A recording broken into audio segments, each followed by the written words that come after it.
Today's program is brought to you by pennystockprofessor.com. For all the best OTCBB stock picks, sign up at pennystockprofessor.com.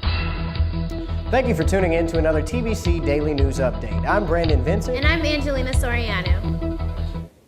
Today in international news, UK's inflation rose at its fastest for 9 months in December.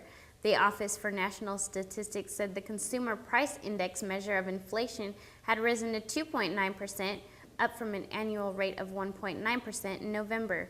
That was the biggest jump in the annual rate from 1 month to the next since records began, and exceeded the city's expectations of an increase to 2.6%. The Retail Price Index, which includes housing costs, rose to 2.4%, its highest level since November 2008.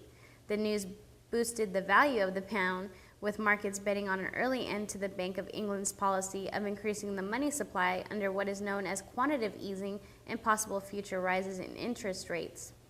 In the late morning trading, the pound went above 1.45 euros for the first time since mid-September before falling back slightly. It also traded higher against the dollar, reaching $1.64 at one point.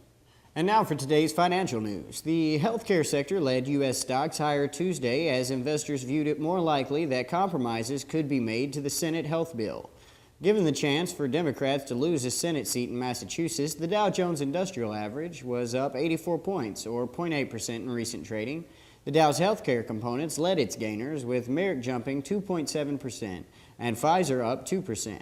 Kraft Foods led the measure's decliners, off 2.5% after it clinched a deal to acquire Cadbury in a transatlantic tie-up that ends the nearly 200-year independence of Britain's most famous candy company.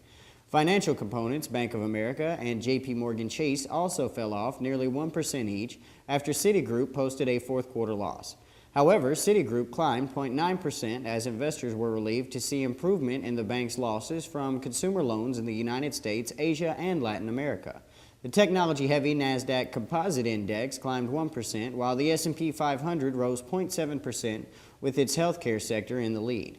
Energy and crude oil futures slumped, and the dollar strengthened, with the U.S. dollar index, which tracks the greenback against a basket of 6 currencies, is up 0.6%. The simultaneous gains in the dollar and stocks represents a reversal from the inverse relationship that often exists between the two. Treasuries were lower, with the 10-year note recently off 1/4 to yield 3.8%.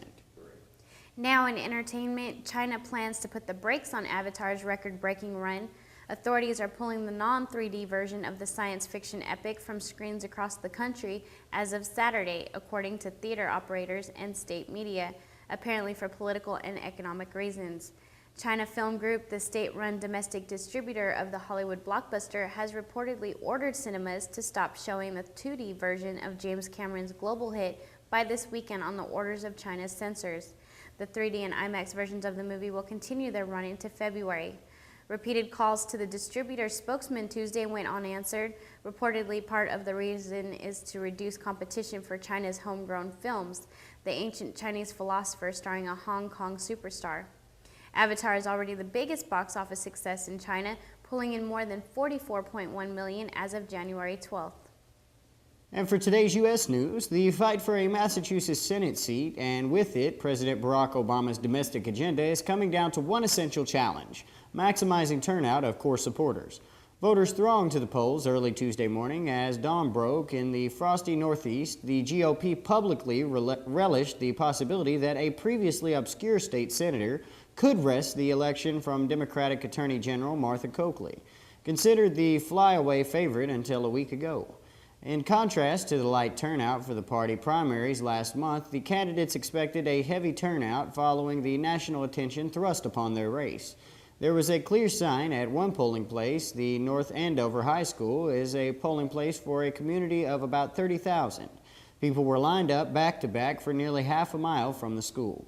Both campaigns in Tuesday's special ed election to succeed the late Edward Kennedy, joined by allies on the left and right, are mounting extraordinary efforts to boost turnout, pouring millions of dollars into advertising while flooding neighborhoods with flyers and phone lines with last-minute appeals to vote. This 11th hour push was more akin to a presidential campaign in a closely fought battleground, but it is unfolding in a traditionally liberal state that has rarely seen a grassroots showdown. The contest may come down to whether the Democratic Party's traditional allies can overcome what appears to be a surge of local enthusiasm for the Republican candidate. The American Red Cross is sending money, supplies, and staff to Haiti to support relief efforts there after an earthquake that caused catastrophic damage and loss of life. According to reports, as many as 3 million people have been affected by the quake, which collapsed government buildings and caused major damage to hospitals in the area. You can make a $10 donation by texting the word Haiti to 90999 or by calling 1-800-RED-CROSS. Today's top 10 OTCBB volume trading stocks as of noon are as followed. Cyberlux Corporation, CYBL, with 203 million shares. Cord Blood America Incorporated, CBAI, with 71 million shares. Zevitech Incorporated, ZVTK, at 28 million shares. Vital Products Incorporated, VTPI, with 27 million shares. Greenshift Corporation, GERS, with 26 million shares. Unico Incorporated, UNCO, with 26 million shares. Angel Acquisition Corporation, AGEL, with 24 million shares. Camelot Entertainment Group Incorporated, CMGR, with 21 million shares. Metafile International Incorporated, MDFI, with 21 million shares. And Allied Security Innovations, ADSV, with 16 million shares. Have you been denied a credit card, car loan, mortgage, apartment rental, or even a cell phone? Your credit score is probably under 720. Change your score and change your financial future with Philip Tyrone's 7 Steps to a 720 Credit Score. We'll show you how to raise your credit score for free. In just weeks, this simple system can get you approved and save you money. That knocked our interest rates down from 11% to 7%. I ended up saving $2,500 a month. The first 100 callers will get Philip Tyrone's groundbreaking book for free. Just pay processing. That's a $30 value free. And if you call within the next 15 minutes, you'll get a free ticket to a phone-in seminar with Philip Tyrone himself. This exciting personal teleseminar will show you how to instantly improve your credit score and save money every month. Don't let a foreclosure, bankruptcy, missed payments, or short sale get in the way of your financial future. Don't wait. To order, call 1-800-862-7840. That's 1-800-862-7840. Call now. In today's fashion, the 67th Annual Golden Globe Awards ceremony was a fabulous event, with stars rocking only the best evening outfits, matched with incredible jewelry and other designer accessories. Of the female celebrities that have walked the red carpet the other night, a handful has done so with a purpose, that of bringing exposure to their outfits, which will be auctioned to benefit Haiti. Olivia Wilde spoke to MTV right there on the red carpet and stressed that the media exposure should also be used with a good purpose in mind. She and many other women have pledged to auction the gowns they wore at the Globes and then donate all the proceeds to a charity that will see that the victims of the latest earthquake in Haiti with whatever they need at this time. Other celebrities are auctioning off their Globe outfits for an organization called Artists for Peace and Justice, with all proceeds going to help people of Haiti. 100% of the proceeds will go directly toward the relief effort. In today's Green News, LG, for reasons no one has been able to really guess yet, decided to wait until after CES to announce their newest digital contraption, intended to take the place of newspapers. The 19-inch wide display is just 0.3 millimeters thick and weighs just 4.5 ounces, making it a potentially handy replacement for the daily printed newspaper on a morning subway commute. According to the device, LG plans on making the reader about 11.5 inches and plans to have it out by the end of June.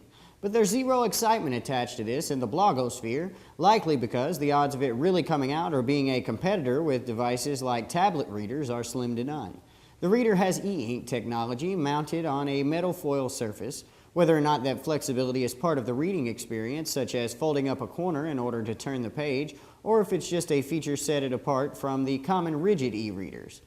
Vice President of LG Display said, "Our development of the world's largest flexible display has opened up a new market in the next generation of display sectors in e-paper.